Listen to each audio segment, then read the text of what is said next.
चारधाम यात्रा से आपको बता दें कि चारधाम यात्रा के चौथे दिन आज सुबह 8 बजे केदारनाथ के कपाट विधिवत खोल दिए गए हैं। परंपरा के अनुसार सबसे पहले मंदिर के पूर्व द्वार को खोला गया। मुख्य पुजारी के साथ रावल और हकूकर धारियों ने मंदिर में पूजा अर्चना शुरू कर दी। आपको बता दें कि कपाट खुलने के मौके पर मंदिर को करीब 51 क्विंटल फूलों से सजाया गया। पहले दिन 8 से 10 हजार भक्तों के दर्शन करने का अनुमान है। मुख्यमंत्री पुष्कर सिंह धामी भी इस मौके पर धाम में मौजूद रहे।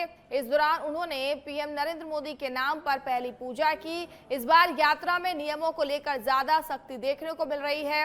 मंदिर समिति ने साफ किया है कि मंदिर परिसर से 50 से 60 मीटर के एरिया में किसी भी व्यक्ति को मोबाइल ले जाने की परमिशन नहीं दी जाएगी। इसके अलावा फोटोग्राफी के लिए धाम में अलग से तय स्थान बनाए गए हैं। मोबाइल वहीं इस्तेमाल किया जा सकेगा। मुख्य मंदिर परिसर में रील बनाना, फोटो खींचना और वीडियो बनाना पूरी तरह से बैन रहेगा।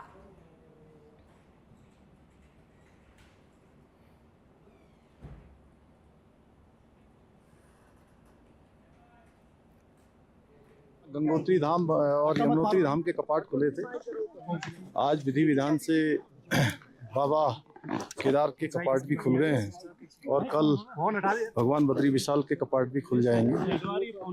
सब तीर्थ यात्रियों की, श्रद्धालुओं की, भक्तगणों की यात्रा अच्छी हो, इसके निमित्त सभी प्रबंध अच्छे करने के प्रयास किए गए हैं। ये यात्रा बहुत कठिन यात्रा है, भौगोलिक परिस्थितियां कठिन भी हैं। अभी आप देख रहे होंगे पूरा भगवान की कृपा से चारों तरफ इस परिसर के, भगवान के परिसर के चारों ओर पूरी बर्फ से पूरी पहाड़ पूरे ढके हुए हैं। एक तरह से ग्लेशियर बने हुए हैं।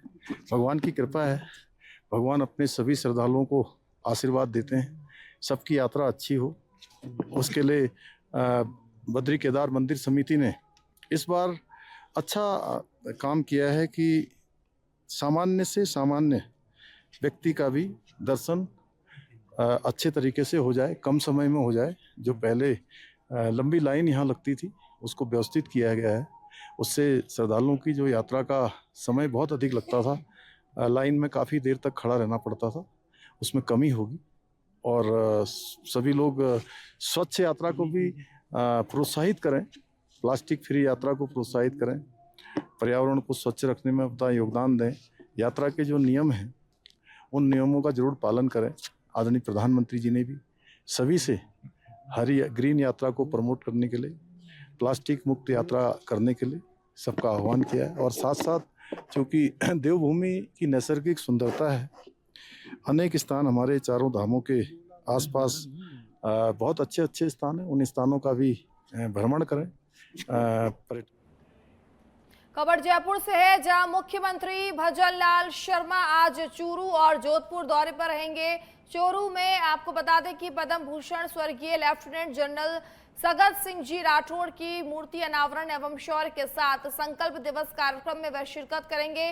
जोधपुर में सीएम किसान सम्मान निधि योजना की छठी किश्त भी जारी करेंगे। 66 लाख से अधिक किसानों के खातों में आपको बता दें कि 665 करोड़ रुपए से ज्यादा कार्यक्रम में सहभागिता। आपको बता दें कि सहकारिता मंत्री गौतम कुमार दक और संसदीय कार्य मंत्री जोगाराम पटेल, ओसिया विधानसभा भैराराम सियोल सहित कई जनप्रतिनिधि मौजूद रहेंगे।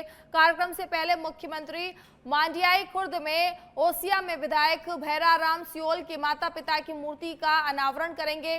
मुख्यमंत्री दोपहर 2 बजे ओसिया विधानसभा क्षेत्र के विभिन्न विकास कार्यों का भी शिलान्यास एवं लोकार्पण करेंगे।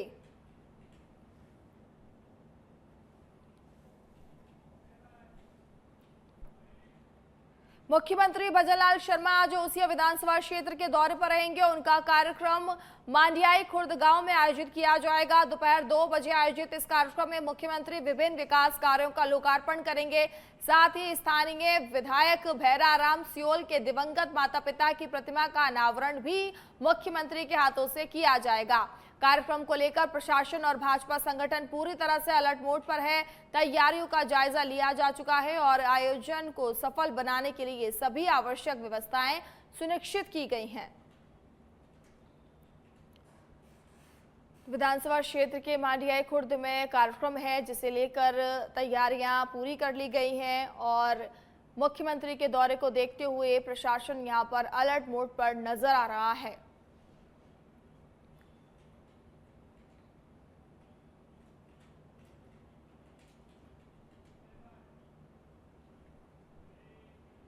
टोंक जिले के उनियारा उपखंड के पलाई गांव से दिल को झकझोर देने वाली तस्वीर सामने आई है, जहां शमशान भूमि पर अतिक्रमण और अव्यवस्था के चलते एक शव को सड़क पर रखना पड़ा। जानकारी के अनुसार नगर फोर्ट रोड स्थित शमशान भूमि पर अतिक्रमण होने के साथ ही विद्युत विभाग द्वारा जबरदस्ती ट्रांसफार्मर लगाए जाने से हालात और भी ज्यादा गंभीर हो गए। एक महिला की मृत्यु के बाद जब अंतिम संस्कार के लिए लोग शमशान पहुंचे तो वहां जगह नहीं होने के कारण भारी परेशानी का सामना करना पड़ा।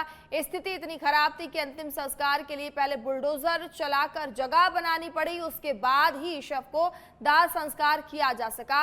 इस दौरान ग्रामीणों में प्रशासन और विद्युत विभाग के प्रति भारी रोष देखने को मिल रहा है। ग्रामीणों का कहना है कि बिना नियम अनुसार ट्रांसफार्मर लगाए जाने से भी आमजन के लिए खतरा बना हुआ है। इसके बावजूद प्रशासन और संबंधित विभाग इस गंभीर समस्या को लेकर उदासीन बने हुए हैं।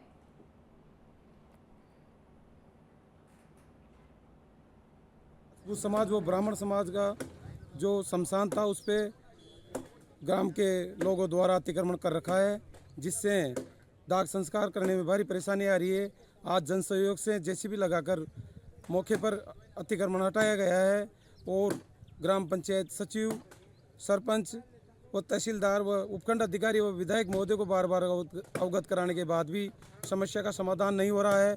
मेरा आग्रह है कि जल्दी से जल्दी उक्त भूमि से अतिक्रमण हटाकर वो 4 दीवारी निर्माण कराकर समस्या का समाधान किया जाए। जो राजपूत समाज वो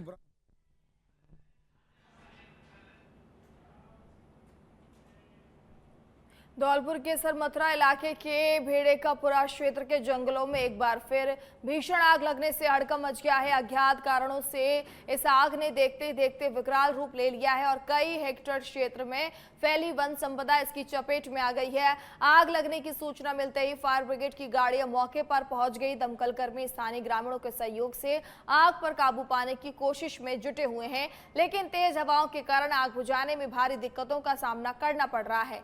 प्रारंभिक अनुमान के अनुसार आगे से वन क्षेत्र में पेड़ पौधों और वन्य जीवों को भारी नुकसान होने की आशंका जताई जा रही है। स्थानीय लोगों का कहना है कि गर्मी के मौसम में इस क्षेत्र में जंगलों में आग लगने की घटनाएं लगातार बढ़ रही हैं।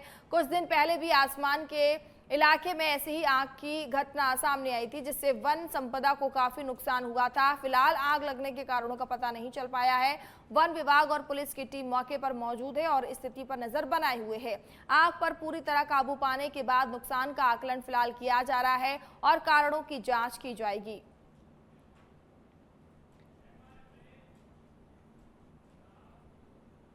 पाली के सोजर क्षेत्र के धाकड़ी गांव में स्थित बेरे पर एक व्यक्ति का शव मिलने से इलाके में सनसनी फैल गई है। पुलिस ने प्रथम दृष्टया इसे हत्या का मामला माना है, क्योंकि मृतक के शरीर पर कई चोटों के निशान पाए गए हैं।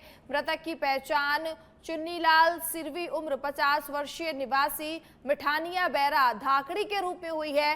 घटना की सूचना मिलते ही पुलिस मौके पर पहुंची और जांच शुरू कर दी गई है। मौके पर सोजत सीओ रत्नाराम देवासी और शिवपुर थाना अधिकारी भंवरलाल बिश्नोई भी पहुंचे हैं और स्थिति का जायजा लिया। पुलिस ने घटनास्थल से साक्ष्य जुटाने की प्रक्रिया शुरू कर दी है।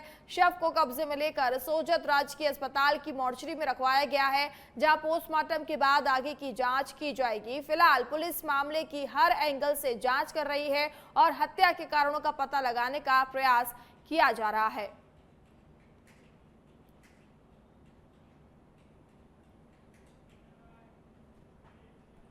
झुंझुनू जिले के उदयपुर वाटी क्षेत्र में मासूम से दुष्कर्म के मामले में पॉक्सो कोर्ट ने आरोपी को कठोर सजा सुनाई है।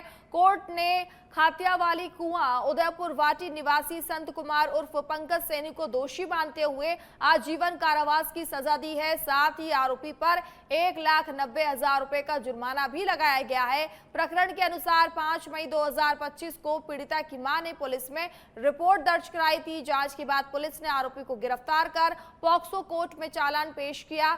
मामले में राज्य सरकार की ओर से विशिष्ट लोक अभियोजक सुरेंद्र सिंह भावुक ने पैरवी करते हुए 27 गवाहों के बयान दर्ज कराए हैं और 104 साक्ष्य न्यायालय के समक्ष प्रस्तुत किए हैं। सुनवाई के दौरान न्यायाधीश इस खोरर ने सभी तथ्यों और साक्ष्यों को ध्यान में रखते हुए आरोपी को दोषी करार दिया है और आजीवन कारावास की सजा सुनाई है। घटना में आरोपी ने भरोसे का फायदा उठाते हुए वारदात को अंजाम दिया था।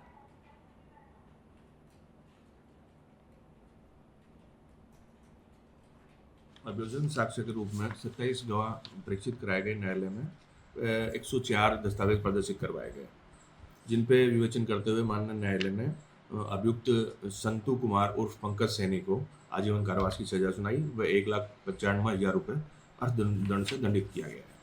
इसमें तथ्य ये थे कि एक अनुसूचित जाति की अबोध बालिका जिसकी उम्र मात्र 8 वर्ष थी, वो अपनी मौसी के साथ जयपुर कथा से नवलगढ़ रेलवे स्टेशन रात को 11:30 बजे उतरी। तारीख थी 4/5/2025। झुंझुनू जिले में अप्रैल महीने में ही भीषण गर्मी ने अपने तेवर दिखाने शुरू कर दिए हैं। बढ़ते तापमान और मौसम विभाग द्वारा जारी हीट वेव के अलर्ट को देखते हुए जिला प्रशासन और चिकित्सा विभाग अलर्ट मोड पर आ गया है। मौसम विभाग की ओर से 25 अप्रैल तक येलो अलर्ट जारी किया गया है। राजकीय भगवान दास खेतान जिला अस्पताल सहित अन्य स्वास्थ्य केंद्रों पर हीट वेव से प्रभावित मरीजों के लिए विशेष व्यवस्थाएं की गई हैं। बीडीके अस्पताल में गर्मी से जुड़ी बीमारियां जैसे हाइड्रेशन, हीट स्ट्रोक आदि के इलाज के लिए अलग अलग से डेडिकेटेड वार्ड बनाए जाएंगे। आपको बता दें कि मरीजों को त्वरित उपचार उपलब्ध कराया जा रहा है। अस्पताल के पीएमओ डॉक्टर जितेंद्र भानु ने बताया कि ओपीडी और आईपीडी दोनों स्तरों पर मरीजों के इलाज के लिए पर्याप्त व्यवस्थाएं हैं। अस्पताल में आईसीयू सुविधा भी उपलब्ध है और विशेषज्ञ डॉक्टरों की टीम लगातार सेवाएं दे रही है। विशेषज्ञ चिकित्सक हैं, उनके द्वारा ओपीडी के अंदर निरंतर जांच की जाती है और आवश्यकता के अनुसार ओपीडी इलाज दिया जाता है। आवश्यकता होने पर आईपीडी के तहत भर्ती करके उपचार दिया जाता है। अपने यहाँ पे डेडिकेटेड वार्ड है इनका और आईसीयू है, जिसमें सभी तरह की विशेषज्ञ चिकित्सकों, एनेस्थीसिया, मेडिसिन, पीडियाट्रिशियन, सभी तरह के विशेषज्ञ चिकित्सक और सभी तरह की दवाइयाँ उपलब्ध हैं। लेकिन अत्यंत ही अच्छी बात यह है कि आम जन में बेहद जागरूकता है। तो उस जागरूकता की वजह से जैसे दोपहर में 12 बजे से लेकर के 5 बजे तक बाहर नहीं निकलना, बाहर जाने से पहले शीतल पेय पदार्थ का प्रयोग करना, बाहर से आने के बाद पेय पदार्थ का प्रयोग करना और शरीर को ढककर रखना, इस तरह की व्यवस्थाएं रखने के बाद केसेस हैं वो नहीं आ रहे हैं, जो कि एक अच्छी बात है। अगर आते हैं तो हमारे पास यहाँ पे सभी तरह की। बूंदी जिले में प्रशासन, पुलिस और चाइल्ड हेल्पलाइन टीम के संयुक्त प्रयासों से कुल 7 बाल विवाहों को सफलतापूर्वक रुकवाया गया है। इस कार्रवाई में दबलाना थाना पुलिस ने सक्रिय भूमिका निभाते हुए बाल विवाह को रोकने में महत्वपूर्ण हस्तक्षेप किया है। नेनवा क्षेत्र में 2 मामलों में निषेधाज्ञा जारी की गई है, जबकि अन्य 2 मामलों में आगामी दिनों में निषेधाज्ञा जारी कराने की प्रक्रिया चल रही है। पूरी कार्रवाई में चाइल्ड हेल्पलाइन 1098 की टीम का विशेष योगदान रहा है। जिला समन्वयक राम नारायण गुर्जर ने 2 निषेधाज्ञाएं तथा काउंसलर मंजीत कौर ने 3 निषेधाज्ञाएं न्यायालय से जारी करवाई थी। इस दौरान तहसीलदार हिंडोली, पटवारी थाना पुलिस दबलाना और हिंडोली सदर थाना और नेनवा पुलिस का भी सहयोग रहा। प्रशासन ने संबंधित अभिभावकों को बाल विवाह निषेध अधिनियम के प्रावधानों की जानकारी देते हुए सख्त चेतावनी दी है और कानून का उल्लंघन करने पर कड़ी कानूनी कार्रवाई की जाएगी। आज पहलगाम आतंकी हमले को 1 साल हो गया है। इससे पहले ही कश्मीर के सभी टूरिस्ट स्पॉट्स पर सुरक्षा बढ़ा दी गई है। सुरक्षा एजेंसियां अलर्ट पर हैं। घाटी में काम करने वाले एक हर pony service provider local guide के लिए QR code based special checking system बनाया गया है। 22 अप्रैल 2025 को देखते हुए हमले में आतंकियों ने बेसरन घाटी में घूमने आए सैलानियों पर अंधाधुंध गोलीबारी की थी। इस गोलीबारी में 26 लोगों की मौत हुई थी।